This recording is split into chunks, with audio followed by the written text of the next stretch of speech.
Hello and welcome to all, hope you all are doing great. So बच्चा party study smart CA लाया है आपके लिए एक बहुत ही बढ़िया अनाउंसमेंट जो आपको मिलेगी इस वीडियो के एंड पे।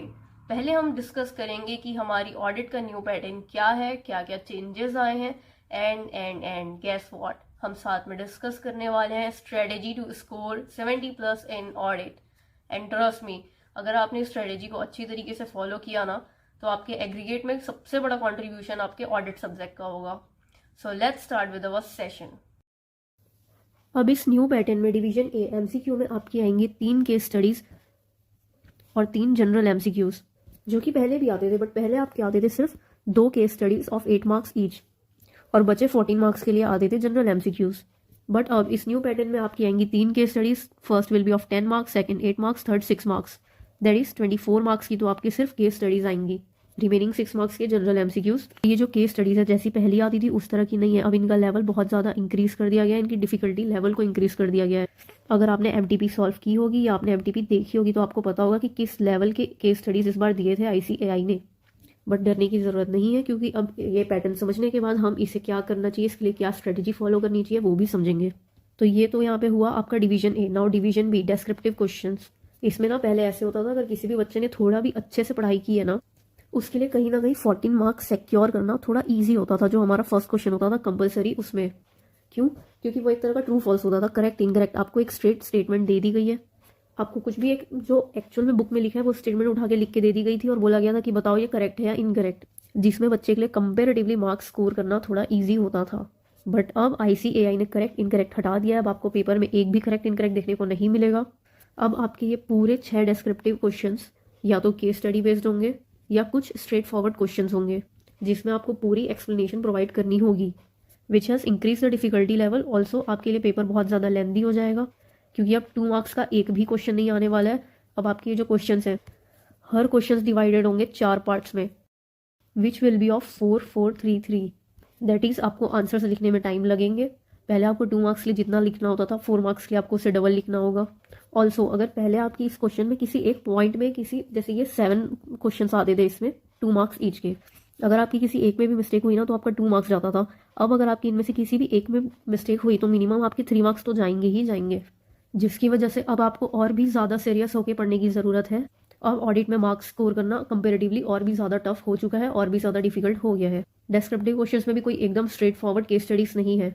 आईसीएआई ने इस बार ओवरऑल केस स्टडीज़ का डिफिकल्टी लेवल इंक्रीज किया है, बट अगेन हमें पैनिक करने की कोई ज़रूरत नहीं है।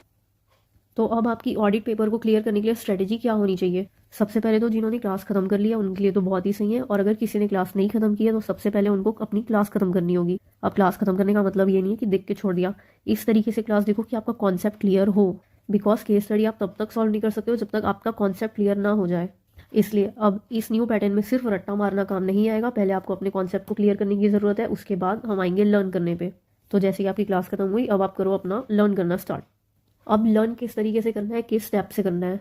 तो जिन बच्चों ने मुझसे क्लास की है, जिन बच्चों ने स्टडी स्मार्ट सीए से क्लास की है, वो तो डायरेक्ट मॉड्यूल से पढ़ सकते हैं, बिकॉज स्टडी स्मार्ट सीए में हम डायरेक्ट मॉड्यूल से पढ़ते हैं, वो भी वर्ड बाय वर्ड एक एक चीज़ को समझते हुए और साथ में कीवर्ड्स क्या होंगी उन्हें जानते हुए, उन्हें लर्न करते हुए।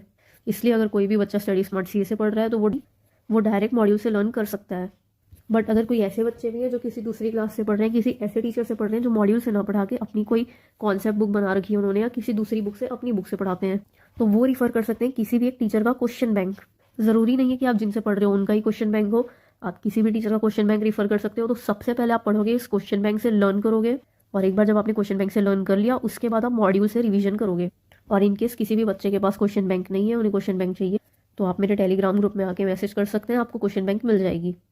टेलीग्राम ग्रुप की लिंक आपको डिस्क्रिप्शन में मिलेगी। अब ऑडिट जैसे सब्जेक्ट को अगर आप सोचोगे ना कि हम एक बार पढ़ें और ये याद हो जाए, तो वो पॉसिबल नहीं है। आपको एटलीस्ट 2 से 3 बार तो उसे पढ़ना होगा सिर्फ याद करने के लिए, और फिर 2-3 बार आपको रिवीजन करनी होगी। तो अब हमने कॉन्सेप्ट भी क्लियर कर लिया, आपने लर्न भी कर लिया। Now what you have to do, you have to do writing practice. क्यों? बिकॉज इस न्यू पैटर्न में पेपर हो गए हैं बहुत ज़्यादा लेंदी, और सबसे ज़्यादा इशू बच्चों को होता है ऑडिट के पेपर में कि मैम हम पेपर कंप्लीट नहीं कर पाए, पेपर बहुत ही ज़्यादा लेंदी आया था।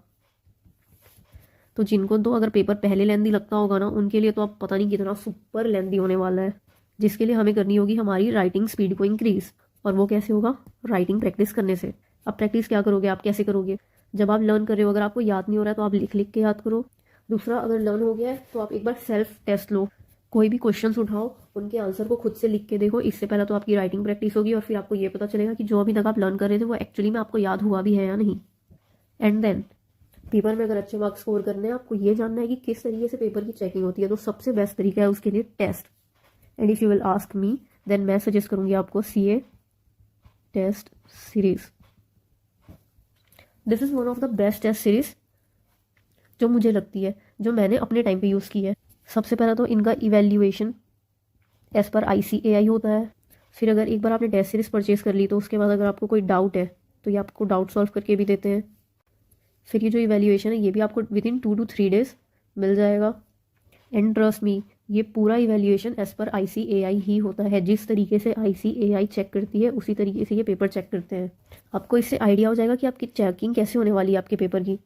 देन अगर आपको समझ नहीं आ रहा है कि हम कितने टाइम के अंदर कितने चैप्टर्स ख़त्म करें, तो ये आपको पर्सनलाइज शेड्यूल भी बना के देते हैं। और आज के टाइम पे जितनी भी रजिस्टर्ड टेस्ट सीरीज़ हैं उनमें से नंबर 1 पे CA टेस्ट सीरीज़ है। ऑलमोस्ट जितने भी अभी कुछ सालों से ऑल इंडिया रैंकर्स आ रहे हैं वो CA टेस्ट सीरीज से ही आ रहे हैं, जिसके पीछे का सबसे बड़ा रीज़न है इनका इवेल्यूएशन पैटर्न। तो अगर आप टेस्ट भी देके प्रैक्टिस करना चाहते हो then go for CA test series. इसकी लिंक आपको डिस्क्रिप्शन में मिल जाएगी। एंड ऑल्सो आपको कुछ प्रोमो कोड भी मिल जाएंगे, बट ये प्रोमो कोड सिर्फ 7 days के लिए ही है। After that I will delete promo code from my description. So जितना जल्दी हो सके ग्रैब करो इस अपॉर्चुनिटी को। I am repeating this again and again. जो ये न्यू पैटर्न आया है उस पर पेपर आपका कंपेरेटिवली और भी ज़्यादा टफ हो गया है और लेंदी भी हो गया है। सो आपको कॉन्सेप्ट तो अच्छी तरीके से क्लियर करने ही होंगे पास होने के लिए, प्लस आपको लर्न करके राइटिंग प्रैक्टिस भी करनी होगी। And let me tell you कि आपको ऑडिट में मार्क्स मिलते क्या बेसिस पे? बेसिस आप कैसे अपने आंसर्स को फ्रेम कर रहे हो। सबसे पहली सबसे इंपॉर्टेंट चीज़ ऑडिट मॉड्यूल की लैंग्वेज। जो मैंने अभी आपको कहा है ना कि जो मुझसे पढ़ रहे हैं वो पहले डायरेक्ट मॉड्यूल से पढ़ने की कोशिश करें। अगर नहीं होता है या कोई ऐसा बच्चा है जो किसी दूसरी टीचर से पढ़ रहा है जो अपनी कॉन्सेप्ट बुक से पढ़ा रहे हैं, तो आप पहले तो क्वेश्चन बैंक से पढ़ोगे, बट आपका फाइनल रिवीजन मॉड्यूल से ही होना चाहिए। क्यों? क्योंकि आपको मार्क्स मिलते ही इसके बेसिस पे है। जिस तरीके से किसी पर्टिकुलर चीज़ को मॉड्यूल में डिफाइन किया है आपको उसी तरीके से लिख के आना है। सेकेंड मोस्ट इंपॉर्टेंट चीज़, आपको ना जब आप कोई भी क्वेश्चन आंसर पढ़ोगे, कुछ भी लर्न करोगे, आपको साथ में ऐसे याद करने हैं कि ऐसे 210 क्या है, ऐसे 220 क्या है, ऐसे 700 क्या है।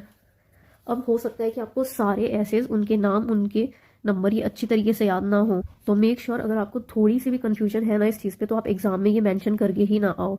वैसे तो मैं आपको बता दूं ये मेंशन करना होता है, आप अगर मेंशन नहीं करोगे तो आपके 1 मार्क्स कटेंगे। बट इनकेस आपने मेंशन करके गलत चीज़ लिख दी, जैसे क्वेश्चन है 210 के बारे में, आपने मेंशन कर दिया 220 और वो है आपका 4 मार्क का क्वेश्चन, तो आपके सीधा 2 मार्क्स डिडक्ट हो जाएंगे। इसलिए जब तक आप श्योर नहीं हो ऐसे को लेके तब तक उसको मत शो करो।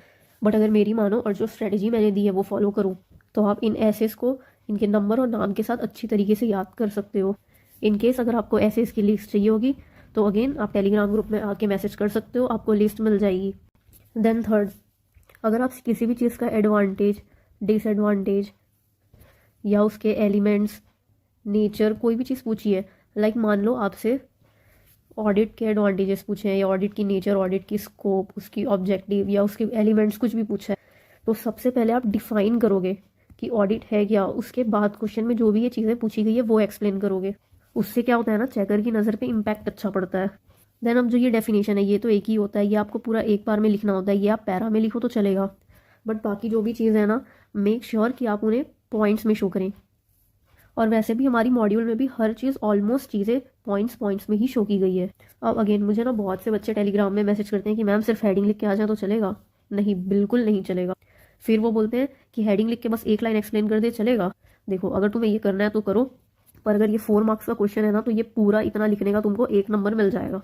और अगर पूरे 4 मार्क्स चाहिए तो आपको 4 मार्क्स के हिसाब से आंसर लिखना होगा। हेडिंग के साथ उस हेडिंग को अच्छी तरीके से 2-3 लाइन में या जो भी आपके मॉड्यूल में दिया है, अगर कुछ कीवर्ड्स दिए हैं, कुछ की एक्सप्लेनेशन दी है, अगर टॉपिक ही ऐसा है जिसकी एक्सप्लेनेशन आपकी 5 लाइन से पहले ख़त्म हो ही नहीं सकती, तो क्या आप उसको 1 लाइन में ख़त्म करोगे? अगर कर दोगे तो इसका मतलब आपने पूरी इन्फॉर्मेशन नहीं प्रोवाइड कराई ना। जैसे हमने पढ़ा है ऐसे 220 में ऑब्जेक्टिव्स, ऑडिटर की ऑब्जेक्टिव क्या होती है 2 ही पॉइंट है बट कितने बड़े पॉइंट है। फर्स्ट पॉइंट बड़ा है, सेकंड पॉइंट एक लाइन का ही है। अब आप बोलोगे मैम हमसे क्वेश्चन में पूछा था व्हाट इज ऑडिट, उसकी स्कोप, उसकी ऑब्जेक्टिव बताओ, और उसमें 4 मार्क्स बोला था। तो हमने स्कोप में सिर्फ हेडिंग लिख दी और ऑब्जेक्टिव में हमने एक्सप्लेन कर दिया। तो ये नहीं करके आना।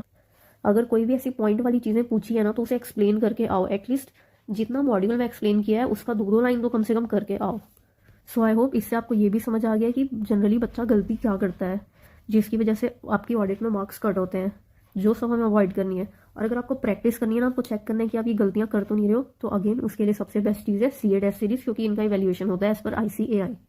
आई होप आप सबके मन में जो भी डाउट्स थे न्यू पैटर्न को लेके, क्या स्ट्रेटेजी फॉलो करनी चाहिए, उन सब चीज़ों को लेके वो सब क्लियर हो चुके होंगे। और इनकेस आपको अभी भी कोई डाउट है तो again and again I am saying this, आप टेलीग्राम ग्रुप ज्वाइन कर लो और वहाँ पे आप मैसेज कर सकते हो। I will clear your every single doubt. बाकी तो I have one announcement for you all. वो अनाउंसमेंट ये है कि मुझे बहुत से बच्चों ने रिक्वेस्ट किया था कि मैम प्लीज़ SM पढ़ा दो।